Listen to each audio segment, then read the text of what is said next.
theme song for the Get Podcast. Uncle Leon, how you going? How you going, mate? Pretty awesome, mate. What about yourself? You had a good weekend? Yeah, I'm fine. I just you hit me with the knowledge about 20 seconds ago that you traitorous bastard, you've jumped to Logic Pro, you fool. Mate. How dare you? Michael Nielsen told me, and he's a friend of the podcast, so that episode may have been the one that absolutely pushed me over the edge. But the thing that pushed me over the edge, Troy, we're just getting straight in. Pro Tools wanted $300 for a year-long license. Yep. Now, I can pay $1 less than that and get an infinite license from Logic. And all I've got to do is learn their stupid key commands and a bunch of other stupid stuff. But they also had a 90-day free trial. So, this is not sponsored by Apple or anything, but I'm in the middle of a 90-day free trial. And I think I did a similar thing with Final Cut and DaVinci Resolve, because you can get DaVinci Resolve for $0 and use it to edit videos. So why pay for Final Cut? And I was using a cracked version of it for, well, let's just say a couple of years. Rather than actually shell out money for it, I just went with DaVinci. So there was a learning curve with that. And there's definitely a learning curve with Logic. And there's a bunch of stuff I actually miss with Pro Tools. And I'm not saying I won't ever do it, but I'm just gonna give it a shot. Having a go. The Australian way, Troy. Don't be great, just have a go. As long as we can both agree that we won't be going to Reaper anytime soon, then we're cool. I believe we're cool. I believe we're cool right now. We did a gig on the weekend, mate. We did. It had been a couple of months. When was the last one we did? It was probably another one at the Hen, wasn't it? Maybe. Probably, yeah. Maybe pre-October. But it was good fun. It was a pretty good thing. Well, I had some good food. What did you order? Mate, and Bergs? I just had a burger. Yeah, they do a pretty good American-style cheeseburger there. But what I did want to talk about was, mate, the next generation coming in strong under your tutelage, mate. Yeah, a couple of my students came down. That was cool. A couple of my guitar student and came down and jumped up, played some songs, sang some songs. So that was cool. How old are those kids? They are 15. Triplets. 15. Yeah, they all play. So they're good, man. I went round to their place on Monday because they've got a gig next week, like a band competition thing. So they're writing some songs, but they're really good. Like, when you write I was going to say like your first band's songs for your first band, and it's like 3-chord pop punk songs. But then I was thinking like actually yours were like 3-chord Iron Maiden style songs, but same sort of, same deal. Foot to the floor. Yeah. They've got a lot of chords with numbers. So that was cool. And like sections, it's not just like, here's a block of 8 bars and then another block of 8 bars for the next part. Like there were bits in it and the lyrics were cool. So yeah, they're talented kids. It's nice. Yeah, I had someone come for a lesson. I've known their parents for a long time. And yeah, this kid, Vinny, if you're listening to this, you're awesome. 15. First thing he plays when he comes in is Unchain the Night. I just go, all right, what else do you know how to play? And it was, Troy, it was just us. But like us at 18, but he's 15. Yep. So all about it. It's pretty awesome. But yeah, those kids that came down, man, like I know one of them got up, but they all play, man. They're all really good. They all play. For a 15-year-old boy to get up at a venue and not only play a song, but sing and play a song and do it very well was really, really awesome. You guys did Easy and Love Rears Its Ugly Head? Yeah, they did Love Rears at a band like a school thing a few months ago, and like kicked ass so bad. And they played it. I made them play it so many times over the last like 6 months. I was like, oh, this will be a good one. And it sort of works acoustic. I was surprised because he forgot some of the words, and I was laughing because stupid kid. No, I don't mean that. He's cool. Yeah. Just learn. If you're gonna forget the words, forget all of them, mate, and just improv. Yeah. I've told this story a few times to people. I might have mentioned it on here before, but like when I started doing covers, okay, do you remember the first gig that you and I did as a trio, like when I played bass and sang 4 sets it was, which was, like literally Ryan, like the singer from Leon's band, called me and said, oh, hey, I can't do this gig on Friday. It was a Monday. I can't do a gig on Friday. Do you want to do it? And I was like, well, I don't play bass and I don't sing, but let's just give it a shot. So yes, I did it, because you have to always say yes. Like you say yes and you deal with the consequences. But anyway, I remember being super stressed out because you guys had a bunch of songs I'd never, I didn't know, like Bad Moon Rising, like just stuff I've done a million billion times now. But like your Bad Moon Risings, Holy Grails, you know, and I had this book, like I printed out a bunch of lyrics and stuck him in a folder, so I could just flick through and read the lyrics as I played, and brought a music stand and everything. I think this was pre having an iPad, and obviously I do all that on the one time you've ever done this. Well, I did it for a few months, like I think those early gigs with you. But anyway, I was just really worried about fucking up lyrics to songs. And then our buddy Anthony, he made this comment of like, "Oh, I've never learnt the lyrics to any song I've ever played in my whole life. So just make them up. Like no one will tell. Like the vocals," this is semi-true. If you're doing a gig like what we do, you don't know what it sounds like out the front because you're too busy playing the song. There's never a sound person there. So, you know, you just kind of just do the gig. So who cares? And so I made the lyrics up to a million billion songs. And I just thought, well, who cares? Like, for example, the one that always sticks in my mind, it's not that funny, but like Lonely Boy, you know, when Lonely Boy, everyone was playing that song. And I kind of knew the first verse because it was semi like easy to remember. And the second one I was like, man, I got no idea what's going on. So I used to go, well, I like burritos and it's plain to see. And I just sing the whole thing about food. That was cool. It's the spirit of the blues, mate. I love it as well seeing Spirit of the Blues. Troy Naberband, flows Spirit through of my the veins. Blues. Yeah. Stallion, you know, Story of the Cimarron, Story of the Blues, Troy Naberband. It's funny seeing videos by like, you know, you see those obviously like Universal Audio sponsored things with like Rhett Shull where it's like him and Tim Pierce doing something and it's him and someone else. And, you know, they're these high production things where they're playing classic songs and, you know, that's the world they're living in. Yep. And then for us, it's, yeah, mate, it's a 2-channel mixer and 1 speaker and you just get through the gig and eat a burger and a burrito and job well done. How many times? That's the real world. Yeah, like this gig, the one that I mentioned, like the first one that I did with Leon, because they had maybe a pair of powered speakers there and I think a little mixer. So the thing is like for the sound side, because I've been doing that so long, that's no problem. But then like, you know, the playing, it's obviously a different skill and you have to kind of work out how to sing and play bass and that becomes a little bit stressful. But at least getting a sound, I could mostly make it loud enough and balance it to the best of how it probably can sound at that venue. But I remember there was a few gigs when either I feel like I didn't have a bass amp or you forgot to bring a bass amp. So it was just like bass to cable. I think it was a clip-on tuner. So bass, then a cable, then into the like line input on the mixer. And no that was, preamp. No preamp, no nothing. Just raw dogging. Just complete raw dogging it. And the thing is, man, we did that gig for 6 months after that. And we lost it because no one ever came down. Not because we sucked I sucked, but we stopped doing the gig, but we didn't lose the gig. Correct. You know, the gig lost us. And then like even like the other day when we did that hen gig, I said to Leon right before, because we're talking about microphones and positioning, because I'll mention something in a second, but one of the golden rules of sound, right, is, well, not golden rules, but one of the things you consider when you do live sound is your PA speakers, your front of house speakers, they should be relatively high, because if they're low, then people stand in front of them and you can't hear the sound. So you generally keep them above head height, or at least the tweeters above head height, so you can hear clarity. So tell people how I set the PA up for this gig. What did you use? So you had some FR guitar speakers, a pair, like a stereo pair of what are they, 10-inch speakers?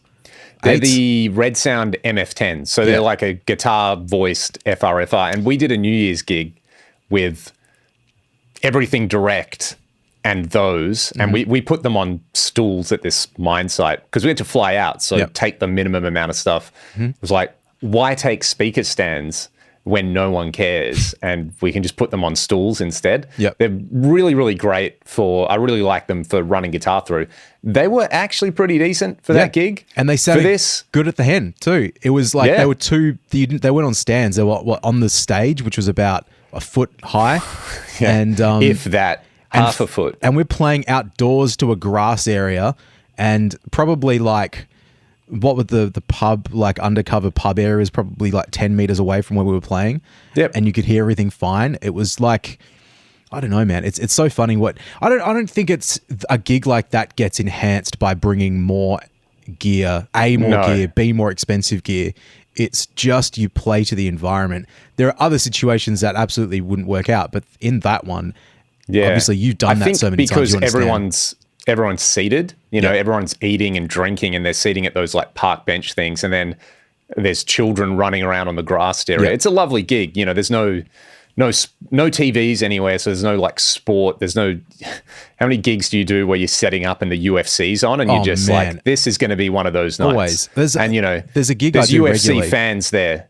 There's telling you to not get in the way of UFC. Yeah, there's a gig I do regularly with a TV, like a 72-inch, bigger. What was it, like 100-inch TV or something right above where I play.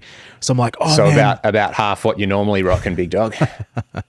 But yeah, I'm like, everyone's like really digging the band today. They keep watching, and then you hear a cheer, like you'll finish a guitar song, it's like, yeah! Yep. And it's, someone's kicked a goal in the soccer. So anyway, the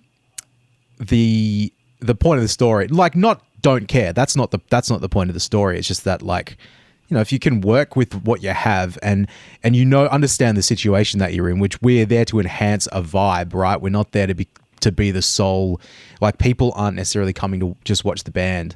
They want to just enjoy the vibe of the venue, and therefore it's actually not that difficult.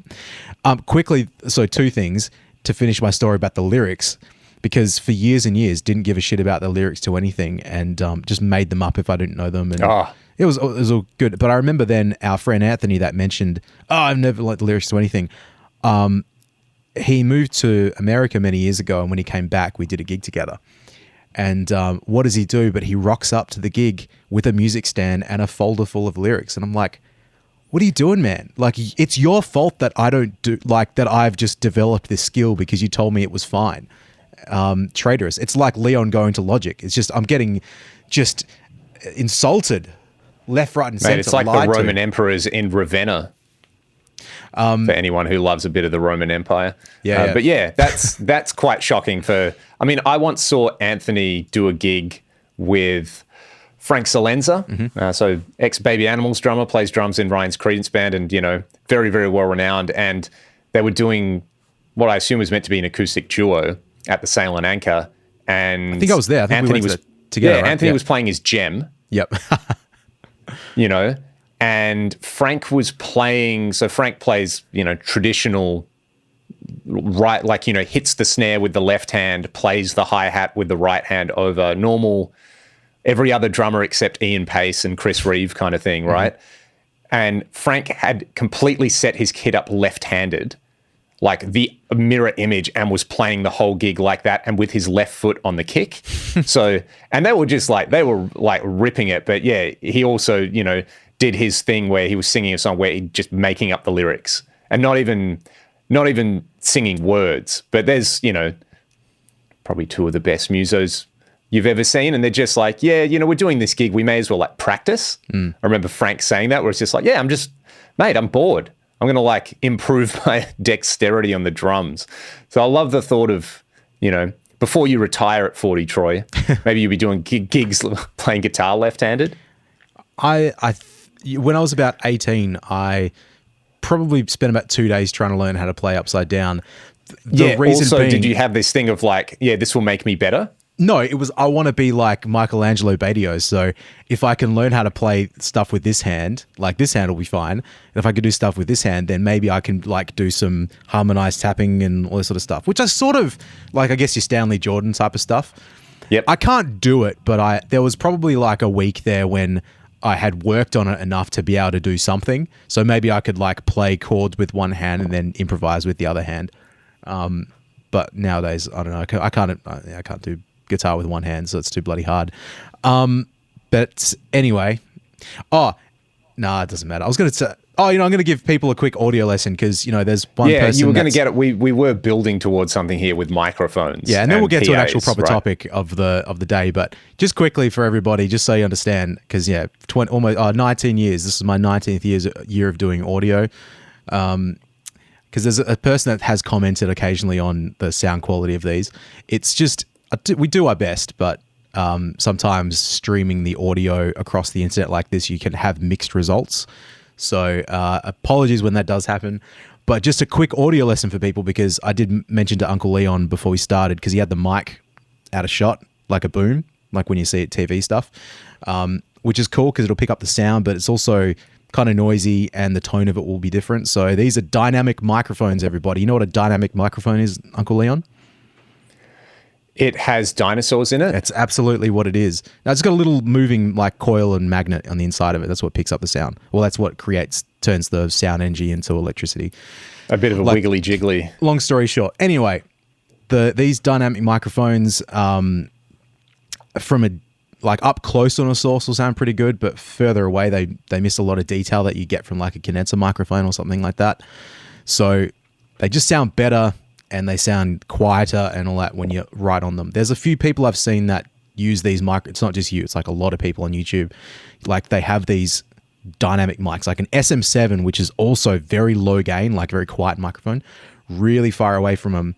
And you can make it work because like you can use denoising and you can use EQ and stuff to make the mic sound okay. Hey, bro, isotope. It's the only reason anything in this room sounds good. Yeah, it's completely fine. Like it's not that it's not doable, but it's the way people mic with these mics sometimes is what you expect from like a shotgun mic, a small diaphragm condenser, but one that is very directional, like, the long looks like a shotgun. And that's because that's what we see on film and TV and stuff. They have an issue with like picking up ambient noise and stuff, but they're made to be mic'd a bit further away. But anyway, it's just we'll try this. Hopefully, I think when you talk directly into the front of the microphone, it always sounds better. Just from anybody that's out there that is of interest. Or you do these ones? Yeah, look, Troy. And also when you want to make a real serious point, you talk really close into the microphone like this and get the added proximity effect and it sounds sweet. So there you go. Anyway, quick audio lesson, everybody. There you go. I started doing sound. Get your Lyle from Psionic Audio voice on. He's got the most beautiful sounding voice on podcasts or live streams or whatever. Oh my God, it's just amazing. And so I've been listening to those Sunset Sound roundtables. I just watched the Lee Sklar one and the host from that too, just this like rich, beautiful, silky voice. I think he's talking into a U-47 FET, I believe, which probably is why. Anyway, that's not what people are here to talk about, Uncle Leon. They want to hear about guitar gear. So they want to hear about rectifiers, Troy, because that's what we're going to talk about today. Rectifiers. Exactly. Today, just get some sun. We're going to shine a light on the Recto and maybe some other just kind of post-80s high gain things, because it's kind of like there's two big dogs, really, isn't there, when it comes to like the sound of high gain guitar after about 1992, right? And you've got them right there in shot. One's pink, one is not so pink. The Dual Rectifier and the 5150. Like, would you argue when it comes to the world we often inhabit of high gain, they're maybe they're like the two greatest amps to come out in the last 30 years, if you consider, let's think about this. Oh, yeah. The electric guitar comes out. You got the Bassman. You've got the Twin. You got the JTM 45, which is kind of a bass one. But then you got the Plexi, the 2203, the AC30.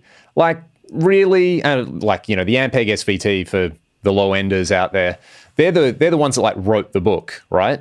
They're the stone cold classic sound of electric guitar things. And then you got a bunch of modding those things. So you go down the modding Fenders and you get the Mark series, you go down the modding Marshalls and you get like everything else. But there's a kind of like an inflection point most people would consider, which is the Soldano SLO. So like Mike Soldano, and check it out, everybody. Soldano Astro. I've done some videos with that. I lent it to a buddy for a couple of days recently and he loved it. And I got it back to make some more videos with. And you can probably just see my hot rod there as well. It's like, I like that sound a lot. See that. Yep. Yeah.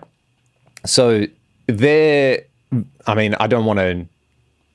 It would be amazing to get Mike Soldano on this show. But Mike Torin has an amazing interview with him. So shout out to Michael Torin.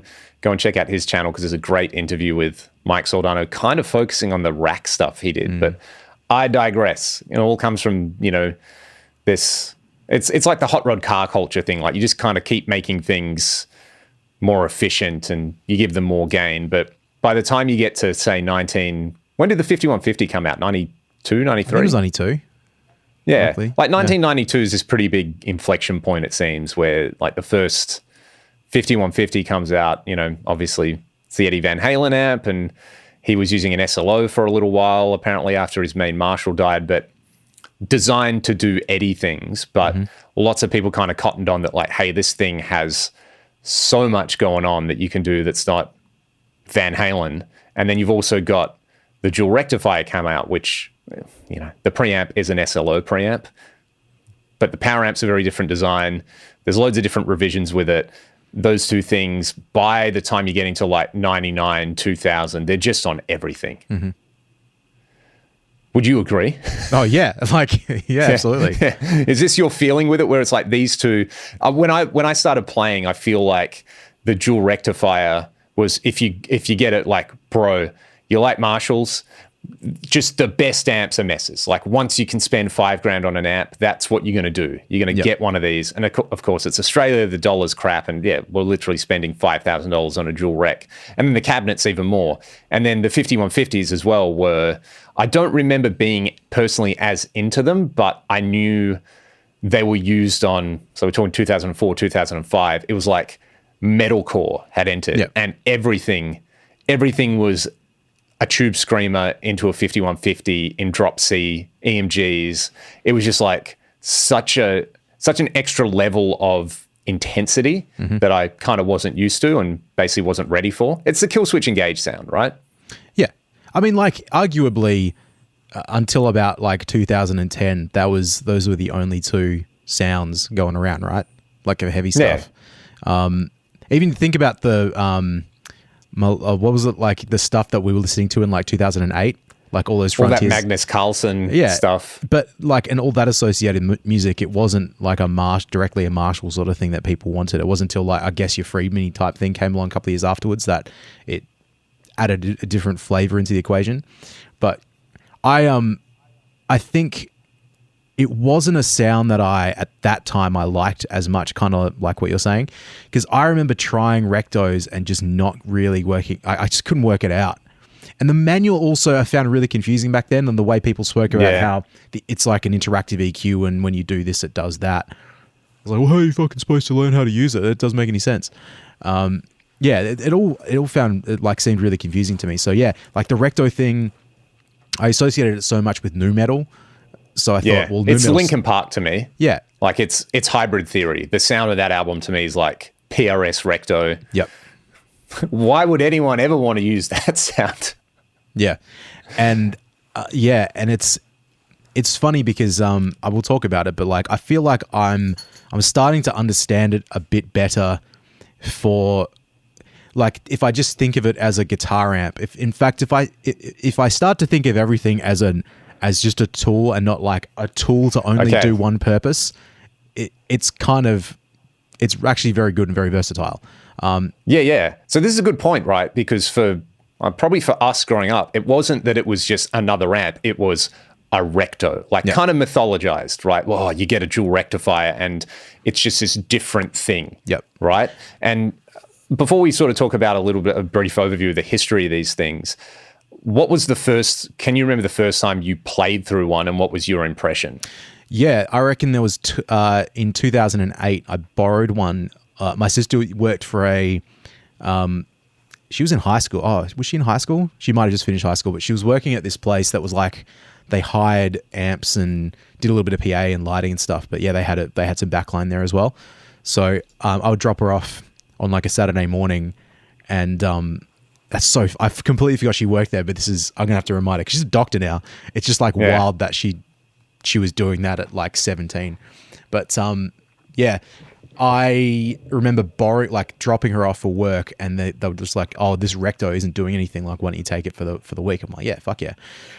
I took it home. I was full on into rack stuff at that time, so I didn't really get how to dial it in. I found it kind of confusing, but what I did really like about it is it made for an amazing power amp for my 88 MP1. That's the main thing I took away from it. But then years later, not that many years later, two years later, Anthony, who we just mentioned, he had the Road King, I think the Road King 2 maybe, And I remember those, yeah. Yeah, and that's like such a beast. Like it's basically a dual rectifier, but you got more tubes and like it's got like EL34s in it and 6L6s, and you can have either or, I think. You can't, surely you can't blend them. That wouldn't make any sense. You probably can on something like a Road King. No, because Simul class, right? Oh, yeah. That's a Boogie thing. I think the Mark III maybe. Right. Well, anyway. You could do that if you wanted to do it. Yeah, so for some reason, I feel like there was a setting that was like you could run 4 6L6s and 2 EL34s. Anyway, it doesn't matter. But I remember having a band rehearsal at the studio and just using that amp because it was there. And I just couldn't get a fucking sound out of it, man. Like, let alone using it for sessions. Like, I really struggled for that. But standing in front of it, it felt so unintuitive because I had the bass on 0. And it sort of started sounding okay. Like when it was maybe like on 1 or whatever. It was like really low. And also around the time, friends of the channel, Chaos Divine, like they'd gone into the studio to record one of their albums, and I went in and helped them out a little bit to get some guitar sounds and stuff. And I think one of the guitar players had a Recto. And I was like playing with it then. I was like, man, I can't really make it work. And the thing that really confused me is makes so much sense now, but I just never understood at the time why you would put a distortion pedal in front of an amp, which is realistically, tube screamer, not a distortion pedal as we think of it. But I was like, why would you have an amp that sucks and you can only make it work by putting something to make it suck less? Like that just doesn't make any fucking sense to me. So anyway, that was my first intro to Rectos. But what about you? I was obviously always aware of them, and I want to say, I reckon maybe the first time I actually got to properly play through one was when we tracked the very first Ragdoll EP. Mm-hmm. Again, Anthony was recording it, and when I did guitars, he was like, let's just use the Road King. And I'd done some of the guides with my Soldano Hot Rod. Mm-hmm. So here's the tie-in. When I first started going to gigs, so 2007, 2008, I'd been introduced to some people that we know, and I'd go down to the Paddo and see Dr. Feelgood play. Mm-hmm. And cover band Brian was in there, our buddy Tony on lead guitar, our buddy Umi on guitar, who knows Anthony. And he was playing through that amp, that Soldano Hot Rod 50, which belonged to another friend of ours, friend of the channel, not Nick Delena, Nick Rossetti. Sometimes interchangeable, very, very different men. Shout out to the Nicks. And I was like, there's a dude playing a Soldano, like what's going on? Mm-hmm. And I got talking to him and he's like, oh, hey man, yeah. So like I really like Richie Kotzen. I was like, who is this dude? What's going on? Little did I know I was getting introduced to the entire universe of all these people we ended up spending so much time around. So he goes, oh yeah, it belongs to my buddy Nick. I'm just borrowing it, but I think he's selling it. I normally play, I've got a dual rectifier. And I was like, why would you want to play a dual rectifier when you can have that Soldano? So anyway, I ended up buying the Soldano. And then, a few years later, recording down at Crank Recording with Anthony using his Road King that you were just talking about. Yeah, Recto Road King. And kind of not loving the sound. Mm-hmm. I just wasn't used to it, and it was really hard to play. And I basically just let him dial it in. He was like, trust me, it'll work. It'll work in the mix. And it was fine. Actually, that EP is still up on Spotify. If you look up Ragdoll Rock from 2011, you can hear the Road King on those. Mm. And I never loved those sounds that we pulled on there. It was always a point of like, it's the first thing we did, whatever. Yep. And then, of course, a few years later, Troy, you bought your Marshall, and then we retracked all those guitars. I was 1,000 times happier with it. Probably because I'd actually learned to play the songs by that stage and I had some experience under my belt. But I digress. Using the Road King was probably my first experience. Didn't love it. I used a triple rectifier as a backline amp in 2014 on tour. Mm-hmm. We got to play this gig and they had house backline, and this guy's like, oh, dude, there's a triple recto on a Boogie 4x12, like, go for it. So I just plugged my pedal board in. Now, it's funny because at the time I was gigging with one of those 6505 112 combos that were like dirt cheap in the States. Sounded great. So I was kind of, 6505, that's kind of Soldano-y. I'll buy one of those, use that for years, love that little thing. Oh, cool. I've heard the Rectos kind of have something to do with the 5150 and the Soldano. I'll plug in.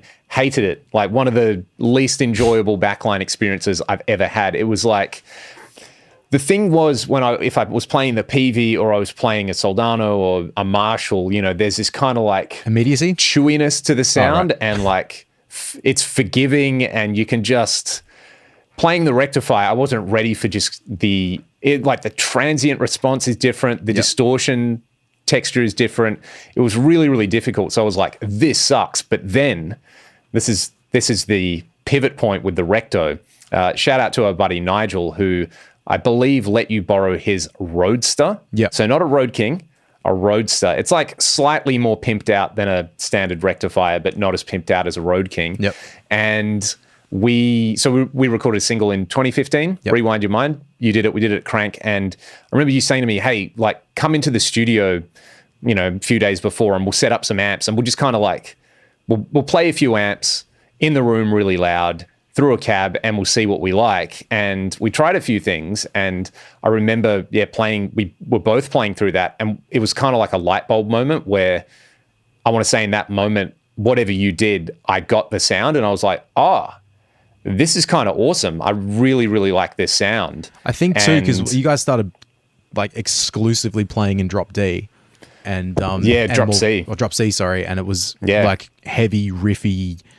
It just worked so well for that. Like the spongy, you don't need, everything isn't about the lead guitar sound all of a sudden. It's about like how big do the riff sound. And so that worked really well. We went all in on trying to sound, like it's the first thing that I think properly sounded like, that's the ragdoll sound now. That was from that session. And then, tracking it. And I just remember loving it and going, man, this amp is amazing. I need to buy one. Rewind your mind, it's easy. You make hell for yourself trying to please me. Rewind your mind completely. And to me, I didn't know the difference between a Road King and a Roadster and a Revision G and a multi-watt. I was just like, I need a dual rectifier. Like, I just need to buy one. So I think the next week I just looked on Marketplace, and there was someone who had, he had two for sale. And it turns out one was the Rev G that, spoiler, I ended up buying, and then we used to track all of Back to Zero the next year. And another one was a multi-watt. And it was like, I want to sell, it was kind of like, I need to sell one of these amps, come and try them. And I got to this guy's house, and the first one that I plugged into was the Revision G. And I was like, yeah, sounds awesome. I'll take it. He's like, oh, you don't want to try the other one? I was like, no, I want this one. And that's the amp. Because this is all before Leon became Mr. Fractal. And this is 2015. Yeah. So, there's pictures of that experience in the studio of us in the live room, like cranking amps, because we had a bunch of stuff there. Yep. And there's also one from the Back to Zero session where there was like, all the amps. Yeah, like 12 heads in like stacked up, which nowadays, because I've got to list stuff, it's kind of less, it matters to me less. But at the time, we borrowed so much stuff, and, you and I had started to, you've always had a really cool collection of gear, but I started to collect a bit more bits and pieces. And it was pretty fun to go through all that. The Roadster, we used it for, did we boost and stuff with that? I think that was definitely like either a tube screen or probably that Anarchy Audio clone into it. Yeah. I feel like it was sort of like, hey, this is what we're going to do. We're going to boost high gain amps. Like we finally figured out what, everyone else In Flames were doing in the mid 90s is a good idea to do in 2015. It's just so stupid, man. Like, it's actually not that stupid. I don't want to like belittle us so much, because you don't understand sometimes like other people's lived experience and how like second nature things become. Like I said, listening to this, the Sunset Sound roundtable thing, like there's stuff that Lee Sklar's talking about how they record albums and some of the artists, and it's just that's just like life. That's how you like. He was there's a part where he talks about recording in the studio and hating baffles and all this sort of bits and pieces, and like that makes so much sense to get that sound and why things are just or like the way the band's always all playing together and stuff, and why it feels so organic and da-da-da. It's like it's second nature to that generation of players, Yes. For us, there's like elements of like rack gear and putting like doing that, which is, it feels like, well, yeah, of course, like if you want to get that, I don't know, pick an ADA artist, like that Vito Bratta sort of thing. Yep. Or you like the way to put those rigs together, because we like lived it or tried to live it at a very young age. We didn't quite have all the money for it. But yeah, we just don't think we about cosplayed it. We cosplayed that era. Like, you know, totally did. It's never coming back. And then, it's never coming back, kids. I hate to break it to you. That's just never coming back. Rack gear is fun. I like collecting it. The nostalgia is nice, but just don't buy an 88 MP1 for $1,000. Like, yeah, that's silly. You know, buy yourself a nice dinner and a bunch of plugins and go and make some music. Yeah. But, you know, but yeah, like it's that sort of big stuff. Time. Guitars, like playing certain styles of music. It's like, it's so second nature to some people, and for us, like it takes a while to come around to it. So yeah, I don't think we had this like immediate realization of like, well, we've reinvented the wheel, we've changed the world. But it's like, got it right. Here's like the whiteboard with a bunch of squares on it and things that we need to learn, and we can like tick one off the list. Yeah. And there's only like 600 squares left now, but at least there's maybe 4 or 5 that have been kind of like ticked off. And yeah, anyway, it's just funny, man. It's like now getting that and now applying that to other amps and thinking about it. Like when I listen to certain sounds, I go like, all right, do I hear that boosted thing? Does it feel like it's just the amp? You know, you can dial it around your brain. So a very quick digression for anyone listening to this who might be thinking, why would you use an overdrive in front of an amp that already has gain? And if someone had explained this to me years ago, I might have got it. I might have just been like, yeah, whatever, bro. But really what you're doing is you're altering the frequency response going into the amp. Mm-hmm. So the classic example is a tube screamer, right? And look, a lot of amplifiers allow you to do this. They have various gain stages and they have filtering in between the gain stages. So you turn the drive on a tube screamer down, you know, you move the tone control around, you're creating a filter. So, you know, you're also hitting the front of the amp harder, but a high gain amp's already saturating. You're not really boosting the overall output volume. You're changing the amount of saturation or gain or distortion, but you're also often cutting out low end, which is going to make the guitar sound muddy. You're kind of pushing more mid-range, and you might be rolling off some high end. It might be more of an open sounding kind of thing, but you are changing what's coming out of the pickups and hitting the front of the amp. And like, it's, again, the analogies with a lot of other things, you know, it's kind of like cooking. It's like, that overdrive pedal is like getting a really nice sear on a steak. Like, you know, you cook it really, really hot going in, and then you bring it down. You get that crust, but you don't make it crusty all the way through. So yeah, doing that with a rectifier, which has a lot of low end going on, you know, it can really, really help. It gets you it's more than the sum of the parts. Yeah. And then, because when did I get that tight drive? Was that 2012? Hey, this is a great tie-in with the 5150 as well, because the Amp Tweaker tight drive, I feel like you bought that in 2012 in the States. I did. I got it for like $100 because Doug Pinnick, who I love, because we all know how much I love King's X, but he did a demo video for it because, he just did. I don't know why. And he wrote a really cool song and a riff for it as a part of the advertisement, which I love, and I used to get it stuck in my head. But I found one secondhand in like a Guitar Center in Nashville, so I bought it. But that's got a variable high pass filter on it, so yeah, you can tighten up the low end. Whereas like the Tube Screamer, you know, a lot of people understand how this works. When you use a Tube Screamer, it rolls off the bottom end and it gives you a bit of a like bump in the mid range. The tight drive, just variably, you can just turn the knob and then the bottom end disappears a bit. So yeah, if you're using an amp like a rectifier, for me, I had the bass on like nothing. On the Road King to make it feel the way I wanted it to feel. It's like, well, I can do that with a pedal. But what's important is, as you mentioned, like where you place this filtering in the signal chain. If you've got so much lower, like Jason Headfirst, a lot of his videos when he talks about modding Marshalls, it's about reducing the bottom end going into the preamp section, because if you've got so much bass hitting the front of an amp, it flubs up and it doesn't sound tight. So if your bass control in your amp is at the like after the preamp section, so you can't remove the like boominess and distortion, boomy, sludgy distortion from the front of the preamp by using the bass control. It has to be done beforehand. So, I mean, lighter pickups, not lighter, pickups that are not as bassy will have that effect as well. Pedals are probably easier than continually like unsoldering pedals. So unsoldering pickups. The other thing as well is if you think about on some amps the way the bass control works, and then if you are carving out bass with a pedal, it's kind of like in the synth world, right? Where like say subtractive synthesis, it's you just make tones and then you filter them, but then having a resonant filter can be part of the sound. Like, and you sweep that resonant filter, and you know it's part of the sound of different classic synths, and they have sort of like different, you know, different slopes and all sorts of different stuff going on. It's sort of like having a pedal that cuts bass and then having an amp that boosts bass. You can kind of create this like resonant.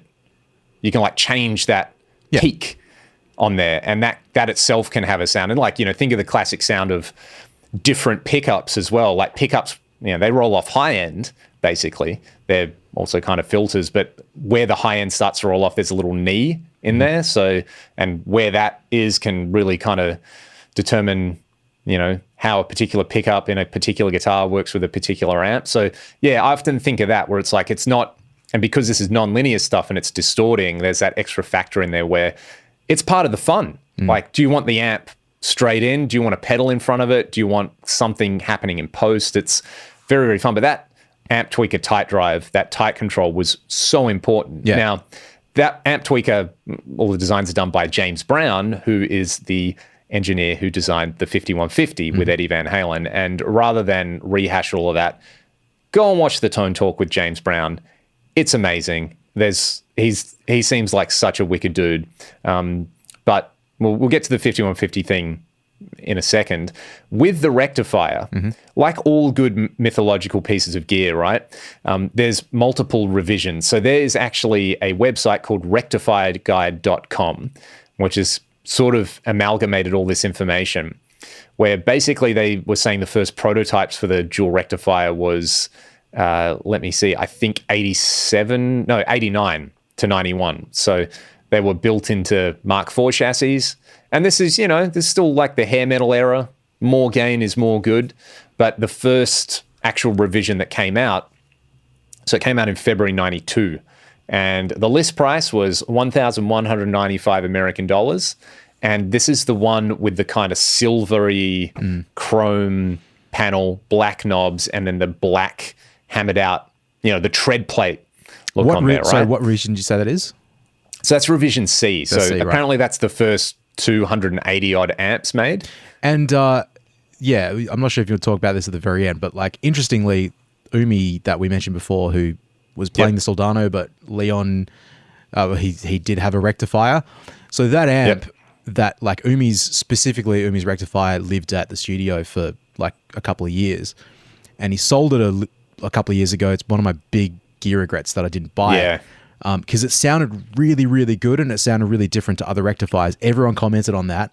I said I didn't have the money at the time to buy it, and I really regret it. Having watched some videos and stuff, like mostly fluff videos, so I think this website might be his Recto guide. Oh, right. Interesting. It might be, but I can't remember which one it is. But I have a feeling Umi's was like a Rev C because he bought it in America in like 2004 and brought it back to WA and had it all like converted to 240. And looking at the photos of this, it looks like his amp. Yeah. I always remember thinking, man, that's really weird. His amp doesn't look like a normal Recto. What's going on? So basically, revision C, revision D, and revision E, they're the first 600 and something amps. And that's still 92. And then this reckons serial 643 to the 3000s were revision Fs.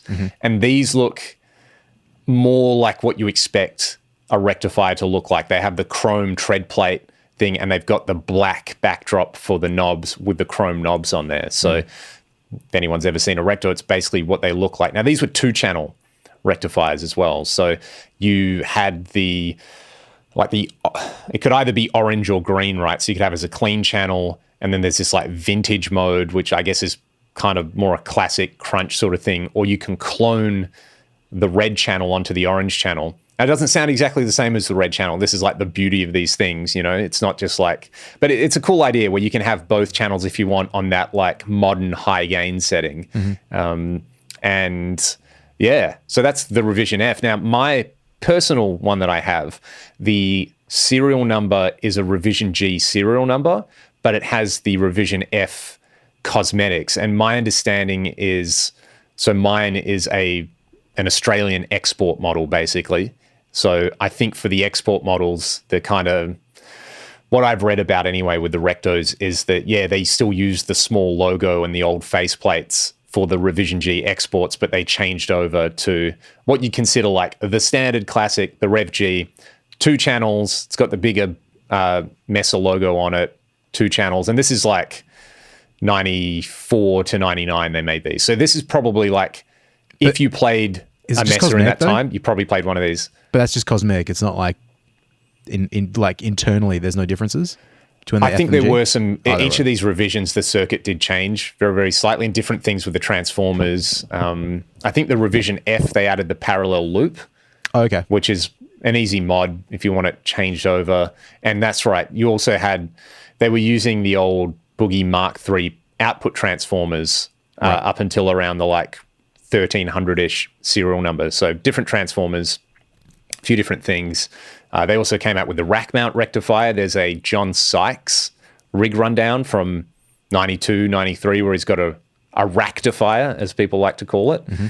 He's like all in on that. Apparently George Lynch had I know he toured with a Recto for a while. Apparently his was like a Rev C, which would be more... Yeah, because I think more like a Soldano. I basically. think I watched a video, or someone was talking. It might have been Fluff. It might have been someone saying like the original Rectos were like a hair metal sort of an amp. That's why they had so much gain on them, and they just evolved because that music became super lame to people. So, you know, like that wouldn't be surprising. George likes to play the bougie gear, right? So at the time, it all of the bougie gear. A true gas addict.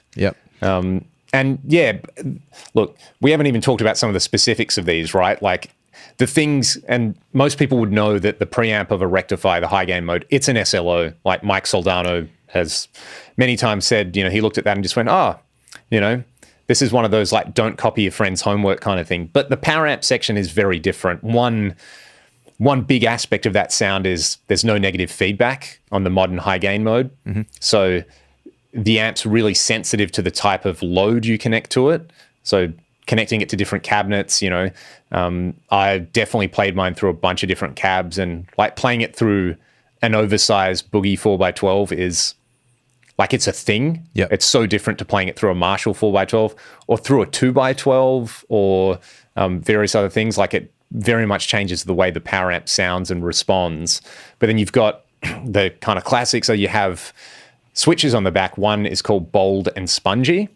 So you can, it's kind of like a Variac-ish kind of thing where you can have a tighter response or a really spongy, squishy response. And then it's called a dual rectifier because you can have tube rectification or you can have solid state rectification. Again, it changes up the feel a little bit. Like for you, where do you set those things on your Recto? Let me tell you, because I can't remember. And the other thing as well, after 99, they came out with a 3-channel Recto as well. And then there's various things with that. And you have the power scaling on them and stuff like that. I'm going to get up and have a look because I can't remember where I said it last time, but I like where it's at the moment. So yeah, basically, Soldano SLO preamp heavily influenced that. And then the spin-off with the 5150 is that Soldano, Eddie was using a Soldano, and it's kind of based on that design as well. So that's why I've been mentioning Soldano and why I've been mentioning the 5150s. Troy's just getting in there, having a look at it, and he's going to tell us where he's got these set. While he's not listening, I'm going to say for me... bold silicon diodes. Yes. There you go. I do like the tube rectification on there sometimes. It's a different feel, but the spongy mode... I'd never really got on with, unless you're going for like a vintage thing. Troy, what are you doing, mate? Headphones, mate. Sorry. You're just going to have to one-ear it. This is the worst thing I ever bought in my life. I'm not going to like say what brand these earphones are, but I know you have some as well. They cost a significant amount of money, and they fall apart continuously, even when I tape them together. So they may or may not be an Australian company. Yeah, I'll move on from that. But they sound pretty good, but far out, they are unreliable. Yeah, Recto, currently in bold silicon diode mode, but I changed it up a little bit. That's where I like it for the chugga, like boost it, have those on there. I remember, the guy who services my amps, old Graham, who I actually got in touch with, he's still kicking, he's still doing well. I got to go visit him. And basically, my Recto had a bunch of issues. Like, you needed to have the foot switch plugged into the foot switch jack for it to work. And basically what was happening was, when that wasn't in there, it was shorting out the power supply that controls the switching system and the power to V1. So the amp's on, but there's no sound. So he was like, this is a bad design. I fixed it for you. And then he said, mate, this switch on there that says bold or spongy, he's like, when you put it on spongy, that's really bad for the amp. Why would anyone ever use that? And I was like, yeah, it's a bit of a sound. He's like, don't do it. So I just don't. And the thing I'll change the most is like, tube or silicon rectification. It was Jason's live stream that with Dave Friedman and Bruce Egnator, like they talk about the Rectos a bit. In fact, like the Rectos do come up a bit in some of those, in the technical amp nerd live streams and videos and stuff, which is really interesting because everyone appears that everybody hates them because they are so complicated on the inside, which is, I don't think the reason why people hate them. It's just that like design wise, they do some very odd things. Like mute circuits and whatnot, I believe has come up a few times in, I don't know the specifics of these things. So I won't say it's good or bad, but just odd ways of getting it to work. The thing is, like, they do sound a certain way. So it's like, I can't hate on them as a user. I can only hate on them so much. Mine has been, I'm not going to say it's bulletproof because I did get it retubed recently. So, but also I don't know if it had ever had that done in its entire life, and it's probably 20 years old or something now. So it was bound to happen sooner or later. But yeah, as a tool, like all these things are, it's super awesome and usable.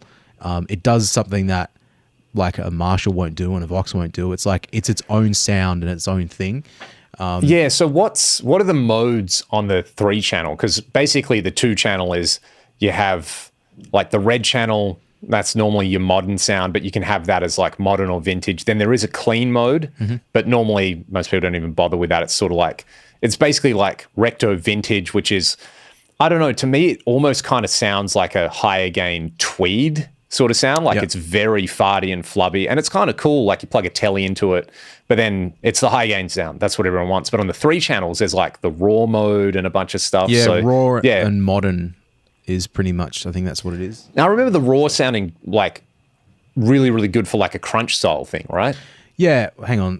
One more time. I'll get up. I'm going to hold this earpiece together as well so I don't... Yep. What have I got set at the moment? I think I've got... So while we're taking a look as well... Raw, vintage, modern. I was getting vintage and raw mixed up. I've got channel 2 currently set to vintage and channel 3 set to modern. Is that what I said? Modern. Yeah. The raw one, I think I didn't like that one as much recently. There's a gain difference between the channels as well, so it's not like you can just like flick the switch and then it all changes. Like you've got to readjust your volume settings, which is just, that's fine. Like, I mean, the Jose mod stuff in Marshalls is the same, right? So yeah, I struggle with that amp a bit because, okay, firstly with anything Mesa Boogie, just read the manual. You have to read a manual. Yeah. Like it makes the biggest like difference in the world because things are labeled weirdly. So I believe in like, and just, to continue on that train of thought for 1 second, like in the modern mode, right? And I said I have that on the channel 3, the red channel. Like in that mode, the presence control isn't like, because that's negative feedback, right? Well, the presence on a normal interacts with the negative feedback. Yeah, right. Normally, yeah. Normally, yeah. Yep. So I believe... when you have negative feedback, the presence control is a presence control, yeah. Yeah, I believe in like the modern mode on that Recto, it doesn't work like that sort of presence control. It's actually like a low-pass filter, so it's just Right. when it's all the way off, it's a low pass filter means that it's just wiping all the top end off the amp.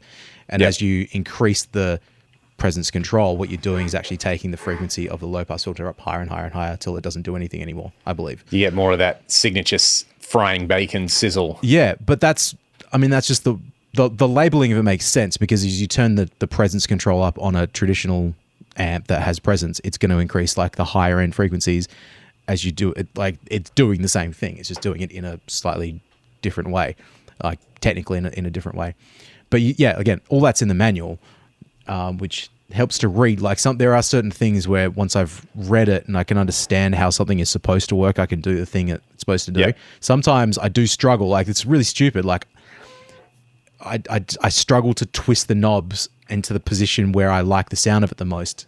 That's not exclusively the case, but it helps. Like I'm looking at this Timmy pedal at the moment. What's the thing on that one?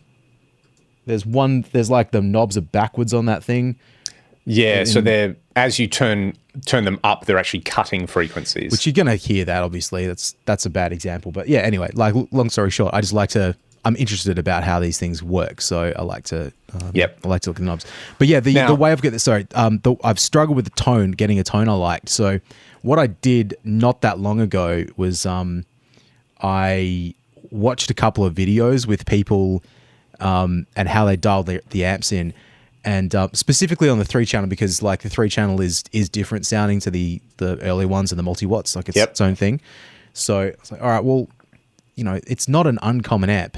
And I know people hate on them a bit, but it's still like a really great amp. So I just kind of sat there, and I didn't like I looked at some of the knob settings. I was like, just as a reference point. And then I just by ear was like kind of move stuff around a little bit, a few millimeters at a time, because the knobs on them are super sensitive. Yep. And I got them dialed into a place that was actually really satisfying. And I still move from there. Don't get me wrong. I'm not like, it's not a set and forget sort of thing. But that's kind of how I settled on like having the vintage mode on one and the raw mode on the other. It just kind of works. Like it's weird, because with this amp, like if you go on forums or hear people discuss it, I've seen people say like, oh, well, again, like assumed knowledge or whatever, like just the understanding of it. Some people were like, well, obviously you only use the red channel modern setting for your riffage, and then you use your vintage sound for your lead stuff, because it's like a different sort of character, which that feels backwards, because the modern is gainier sounding. So you'd think like, well, that's going to have a lot more searing sort of high end sort of thing. But well, in fact, like it does sound really good for rhythm guitar. And like the fact that you get a bit more mids and a bit more like, I don't know, I don't really know what word to describe it, but it's like, these are all cases of best practice, right? It's like, oh, well, this is just the best practice for this particular piece of gear. Yeah. Yeah. So it is. To me, it's only ever been something I've used as like a chugga rhythm amp. Yep. Whereas I feel like you're doing a lot more recording with it, where you're doing more than just sludgy drop C riffs. So yeah, well, I could use you recorded something recently where it sounded awesome, and I was like, oh yeah, that's definitely, it's still like the Recto sound. It's just not as much gain. Well, because I moved all this stuff around at the end of last year. This rack here with the peak, the Recto and the 5150 and stuff is currently wired in. The other rack is not, and that's because I only recently got the second rack, so I don't have the cables and stuff for it yet. I have to go and make some. And doing the session, because it was all set up, like I'd plugged those amps in. The height of these shelves is in such a way whereby like the second shelf down doesn't fit all the amps, but one of them needs to be slightly small enough to get like 5 amps, and it's really stupid. But anyway, what was plugged in at the time, and I think something was weird with the cherry tone. Something was going on with that. So the matchless clone, I tried to use that, but there was like this weird like little harmonic going on, and I kind of had to bail on that. Yeah, right. And I was like, the song didn't really need a Marshall, and it didn't need a Splawn, and at 5150 felt too heavy. So I thought, well, like the Recto's like got 3 channels, like surely that's gonna have something that's gonna work. And yeah, it did. It was awesome. I used it with the Timmy pedal, because I'm borrowing that off a friend of the channel, Chris, and used that for this entire track with my Charvel. So it was like, it was a pretty simple process. and then you do a session like that and you go, why do I have all this shit when I can do everything with one amp and one guitar? That's pretty dumb. And one guitar. That's funny. But the thing is, I used every channel of it. Like the clean, I used the clean on it, and the clean was awesome. I used it with the Strymon Mobius and the something else, the El Capistan maybe, for a bit of effect. I used the channel 3 for all the high stuff, but all the rhythms were just Timmy into the vintage, and it was great. Like it worked. It wasn't. Yeah, I feel like that's something that, like a 5150 or an SLO, I'm sure they can probably do them, but they're just like not renowned for doing that sound. Like there's something in, especially the 3-channel rectos on that vintage mode where they're pretty good pedal platforms. And, they're also like the vintage mode, if you hit it with like a fuzz pedal, it's a great amp for like doom or like stoner stuff. They're actually super versatile. And I feel like there's something in that the gain structure is different enough where like a Soldano or a 5150, to me, they build on that, the Plexi everyone loves, right? Mm-hmm. It's the Marshall 1959 lead model, right? Mm-hmm.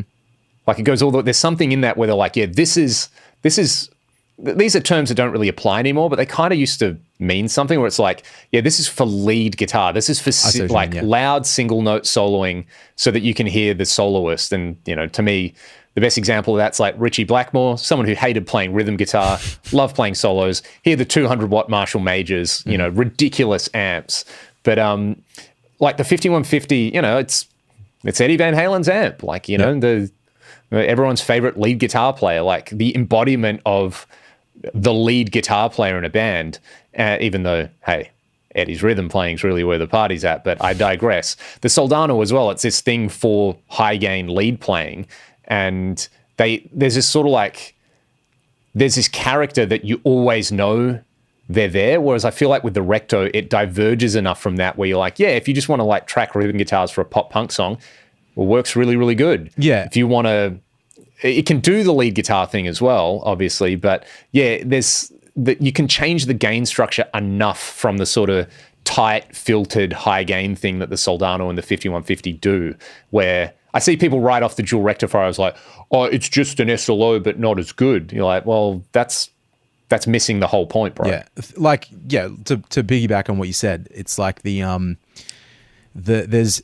not a bland character, but you can make it disappear in something, which I think is an odd concept for some people. But sometimes, like I mentioned, when we do these gigs, right, we're there to create a vibe. We're not there to be like the star of the show. And a lot of there's a lot of situations whereby you just need to make something sound big or fill the space and not have your ear just be so taken by the guitar sound. Because a lot of like for music that isn't for guitar players, pop song or just a normal rock song, the majority of music. And I like, man, like we both love guitar sounds and guitar amps and guitar players and guitar music and all that sort of stuff. But there's a huge part of music where it's just got to be part of the song, and I think that works really well. And there's a lot of, it also gets me. Hey, and that kind of fits the new metal aesthetic, right? Which was like, who cares about solos? It's all about the vibe and like the chugga and the chugga and the groove and the weight of the sound. Where it's like, whether it's Linkin Park or Limp Bizkit or Creed or something, it's like that was an era where whether they were all song focused or people just paying lip service to it, but it's like that amp is there at that time. But I was going to say, it's like I'm not really being a pedal guy ever, because I just think amps are cooler, and the way that I play when I play a dirty amp is just way more satisfying and reacts like I can react to it way differently.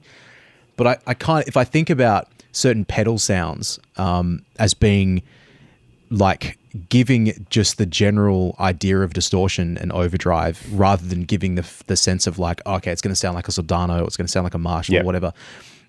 It's just that genericness of it. That's what I appreciate about like a really good like overdrive pedal or distortion pedal. Like, that I still haven't got one, but the Brown Protein, like I'm still super into it. That to me, when I played the Nobles side, is just like a generic overdrive sound. and it sounds dirty. Yeah.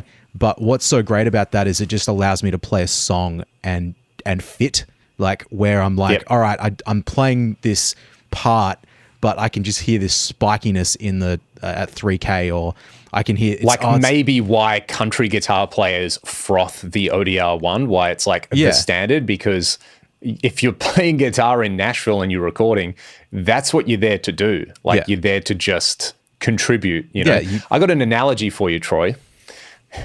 We got the SLO 100, the 5150, and the Dual Rectifier. And like, you know, I don't own an SLO, but I own a Hot Rod 50. It's close enough, no matter what anyone tells you. It's the thing. That amp is not a 5150. Like you play through it. It's a different vibe. Apologies to anyone who's not an Australian rules football fan, but the SLO is Buddy Franklin. Okay. Yep. It's one of a kind. It's a super athlete. You know, you never get another one like it. Yep. Kind of thing. You know, it may not be able to take a mark over its head, but it picks up the ball on the wing and it's unstoppable. You know, like you're just like one of a kind. The 5150. Go on. It's a few things. You know, there's been the Jack Rewald edition. There's currently the Charlie Curnow edition. There was a run of Harry Mackay's, which were really unreliable. So they won a Coleman once. We're talking full forwards. We're talking full forwards. Okay. It's a bit of a Josh Kennedy, actually. Right. You know, it's going to be good for 600 to 700 goals over its career. You know, couple of goals a game. Mostly reliable. Might get a dodgy knee or something like that and miss a few games. But then the Dual Rectifier, it's Matthew Pavlich. It can play full forward, and when it plays full forward, it's all Australian worthy. But it can also play centre half back, and you can also run it through the midfield, even though it's a big amp. Yep. Even though it's a big unit, you play it through the mids, and it will dominate. So, yeah, all right. And a lot of these Victorians out there will be like, Pavlich, he's no good. Pavlich is probably the greatest player of his generation, but 353 games for Fremantle. He played for Freo. Yep. Mate, Pav at full forward, like, you know, probably in the top 3 full forwards at the time. Yep. Pav at centre half back, probably in the top 3 centre half backs. He's a recto. He's a 3-channel rectifier of a man, and now he's just hanging around Perth buying sausage rolls with his kids. I saw him at the Paw Patrol movie. Yeah, exactly. The premiere of the Paw Patrol movie.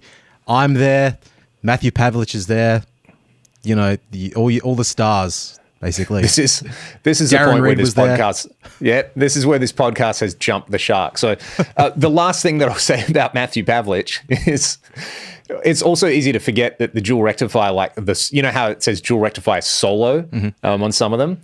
There's also like the tremor verb and the rectiverb, and there was the heartbreaker. They had all these other. I think it was meant to be a line of amps, and then like kind of like JCM 800 was actually a line of amps, but everyone's like 2203, 2204. That's the best circuit in there. So, yeah, there's also these other ones out there. Was Incubus, like, why do I think Mike Einziger and Tremor Verb? Yeah. Did he use a Tremor Verb? He still does, I think. There you go. So that's one amp I would really, really like to acquire at one point. You can still see them for reasonable prices where I feel like Rev Gs are just... Yeah, one came up about 12 months ago for, what was it? It was about 2.4-ish. Yeah, right. Which is not too bad. There was that, and there was also a couple of other amps in within the same window, and I just did not have the cash for it. Like it was, it just wasn't going to happen. So it'd be cool to add it to the collection. That Fryette, the VHT Pitbull's still up for sale. So that hasn't gone yet. That's pretty interesting. I will also, just before we go, because I actually have to get moving, but man, what a year for gear. I'm 10 days in and I still haven't bought anything, but there was a Dual Rectifier recording preamp that popped up, messaged the guy, had just sold a JVM for 1,000 Australian dollars, so like $600-700 US. Messaged the guy. As I was chatting to him, the ad changed from available to sold. Oh, no. And then there was that Charvel that had been plecked with a stainless refret for like 800 Australian dollars. And I was like, umming and ahhing about it. I went to find the ad yesterday, sold. Yeah. So I feel like 2024, there's going to be a lot of gear. There's going to be a lot of stuff popping up used. I feel like it's becoming a buyer's market again. The unfortunate reason for that is usually people have to sell their beloved items, and that's a shame. Luxury goods coming up for sale normally means general life stuff not so good. So yeah. So, but it's I don't want to rub that in anybody's face. I've got stuff for sale. No one wants to fucking buy that. I've had Hey, I've sold the first 10 days of this year. I've sold a bunch of stuff as well. So it's. Yeah, I'm saying these things. I'm interested in buying stuff because I've just got a bunch of cash floating around from things that, I've probably lost money on over the last year or two. But I think it was like, start of 2020, 2021, used gear prices went berserk. So it's more, I think it's less that like they're coming down and more that like they're coming to that midpoint between where they were and where they would have been. Yeah. If only that happens with house prices as well, mate. But yeah, imagine that. I did buy one. What a time to be alive. I did buy one thing yesterday, by the way. I got a CS7 True Tone power supply for $75. Nice. Which is pretty happy about that. I had to drive to Palmyra to buy it, but it was worth it. So $175. Yeah. Yeah, it was I really ummed and ahed about that one because I'm just getting way too lazy to drive more than about 20 minutes from my house, but that worked out. I live like 45 minutes away from everyone, and I'm not interested in driving 15 minutes, so that's probably a good control on me just buying stupid stuff. Yep. That's what I tell myself anyway. Anyway, we were going to talk about 5150s and SLS. Let's do that another time. Next time. We've got some guests coming up who know about these things that we can tell you about maybe on the next episode. Otherwise, thanks so much for tuning in. Again, like, subscribe, join Troy's OnlyFans, go and watch Matthew Pavlich highlights on the YouTube, and we'll see you all for the next episode. Cheers. Bye.